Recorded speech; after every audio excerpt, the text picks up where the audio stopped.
महायुतीप्रमाणेच महाविकास आघाडीचंही घोडं अडलंय। वंचित बहुजन आघाडीचे अध्यक्ष प्रकाश आंबेडकर यांनी थेट महाविकास आघाडीलाच अल्टिमेटम दिलाय। आंबेडकरांच्या अल्टिमेटमला महाविकास आघाडी गांभीर्यानं घेणार का, जाणून घेऊयात या रिपोर्टमधून। प्रकाश आंबेडकर यांचं महाविकास आघाडीला अल्टिमेटम। तर मग आम्हाला काय भूमिका घ्यायची ती आम्ही 26ला घेऊ ना। 4 जागांची ऑफर मिळालीच नाही। प्रकाश आंबेडकर यांचा गौप्यस्फोट। मला 4 कधीच ऑफर केलेला नाही, 3 ऑफर केल्या होत्या। प्रकाश आंबेडकर ठाकरेंची साथ सोडणार? अखेर वंचित बहुजन आघाडीचे अध्यक्ष प्रकाश आंबेडकर यांनी महाविकास आघाडीलाच अल्टिमेटम दिलाय। महाविकास आघाडीची भांडणं संपत नसतील तर आम्ही 26 मार्चला आमची भूमिका जाहीर करू, हा निर्वाणीचा इशारा प्रकाश आंबेडकर यांनी दिलाय। 26 तारखेच्या नंतर आम्हाला जो निर्णय घ्यायचा आम्ही असताना आम्हाला कोणाला कळवण्याची गरज नाही आहे। आम्हाला जे कळवायचं आहे ते पब्लिकला कळवायचं, वोटरला कळवायचं आहे। जी मुळात भांडणं आहेत ती संपली पाहिजेत। ती जर संपत नसतील तर मग आम्हाला काय भूमिका घ्यायची ती आम्ही 26ला घेऊ ना। महाविकास आघाडीने वंचितला 4 जागांची ऑफर दिल्याचं संजय राऊत यांनी म्हटलं, पण वंचितला 4 जागांची ऑफर मिळालीच नाही असं म्हणत प्रकाश आंबेडकर यांनी राऊतांनाही खोटं ठरवलं। वंचित बहुजन आघाडी म्हणजे माननीय बाळासाहेब आंबेडकर, आम्ही त्यांना महाराष्ट्रात 4 जागांवर त्यांनी लढावं, त्यांनी आम्हाला सूचना केलेल्या। हा प्रस्ताव आम्ही त्यांना दिल्यावर त्यांची एक वेगळी भूमिका आम्हाला दिसते।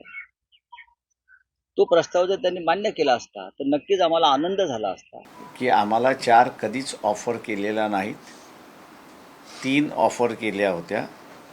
त्याच्यामध्ये एक अकोला होती की जी आम्ही त्यांना म्हटलं तुम्ही परत घ्या, तसं म्हटलं तर 2च जागा त्याच्यामधल्या असणाऱ्या दिल्या होत्या त्यांनी।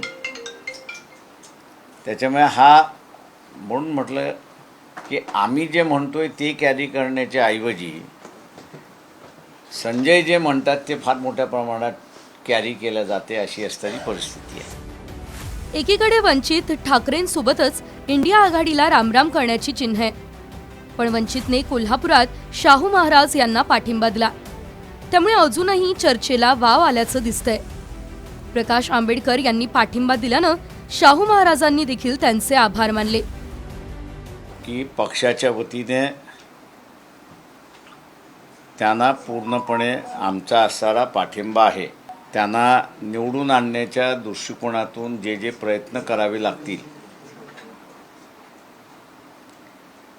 ते सगळे प्रयत्न पक्षाच्या वतीने त्या ठिकाणी केल्या जातील।